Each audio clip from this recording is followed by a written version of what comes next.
You're watching ChillyBoy Productions. I'm Larry ChillyBoy Chilson, and this is my review for John Wick, Chapter 4.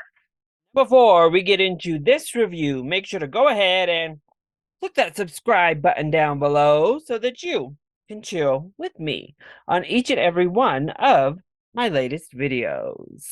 John Wick Chapter 4 sees the famed hitman on the run with the ever-increasing amount looming over his head. Wick takes his fight against the High Table global, pulling upon all the friends he has left in the underworld to aid in his plight. Film once again is directed by Chad Stahelski and once again stars Keanu Reeves, Ian McShane, Lawrence Fishburne, and the late great Lance Reddick.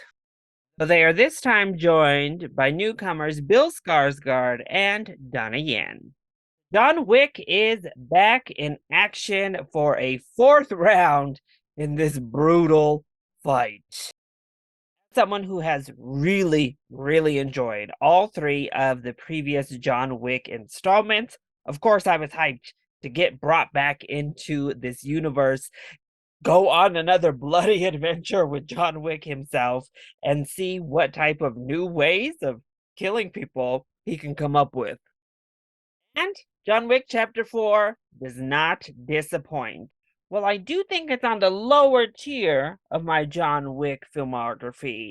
Even the worst of the Wick films stacks up pretty high in the action genre because this and Chapter 4 is certainly no exception.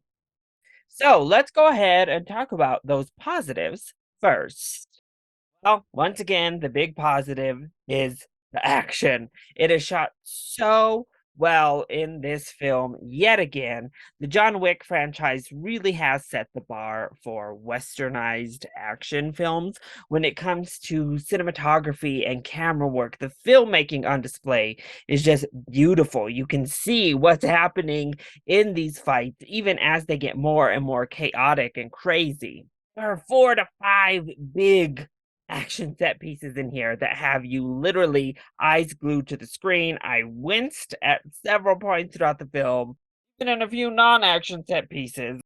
John Wick fashion, it does get brutal. I will say it takes until the third act to really wow with a set piece, and it comes with this overhead one-shot tracking that goes down, and it is so good. That is the moment for me in John Wick Chapter 4. Every movie has like that defining wow factor fight sequence. And for me, it was this insane overhead tracking shot that did it.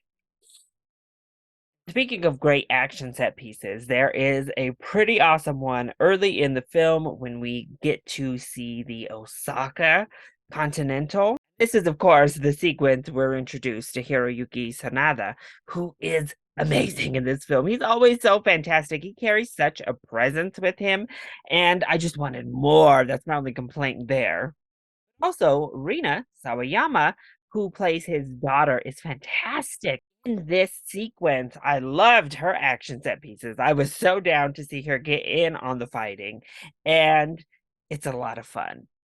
Donnie Yen is also a lot of fun in this film, though I do wonder what's going on with Donnie Yen. Why does he keep playing blind characters? It's like a weird career trope to me to get pigeonholed in as a non-blind actor. I don't know. But regardless, it's always great to see Donnie Yen doing his thing. Ian McShane is a delight as per usual in these films. He's just fantastic. Talk about gravitas and character. He's amazing. Of course, Keanu Reeves is John Wick. Though he's not asked to do anything extra in the acting department, I wouldn't say in this one. Also, of course, it was a delight seeing Lance Reddick in his final John Wick film. I just once again wish we had had more with that character in the film itself. So then, what doesn't work so well when it comes to John Wick Chapter 4? I actually have quite a few negatives with this one as well. I don't want it to seem like I didn't enjoy the film because really I come here for the action and the action was amazing. Also forgot to shout out this amazing cars chase set piece that happens that also has this really cool one shot. Oh, so good. Anyway, back to the negatives. My first negative is Bill Skarsgård's French accent. Ugh, I don't know why they decided to make him French, but yeah.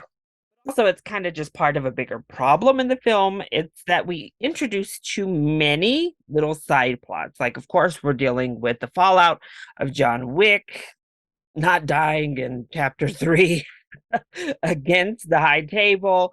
And he does stuff at the beginning of this film that pisses the High Table off even more. That directly links Bill Skarsgård's character in. Then we get an entire side plot line with Donnie Yen's character. We also have this other assassin and his dog who get like this paralleled sideline too. And then Ian McShane is kind of dealing with his own stuff. Plus, we have all of the different random stops that we make to build up and then dedicating time to Bill Skarsgård.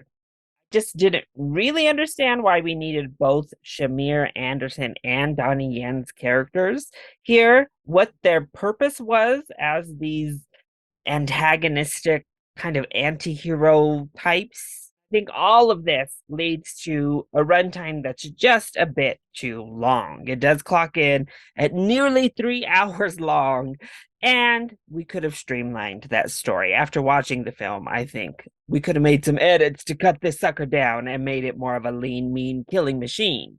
Then that third act, as much as I love the third act overall, I think it's actually the most fun act in the entire film.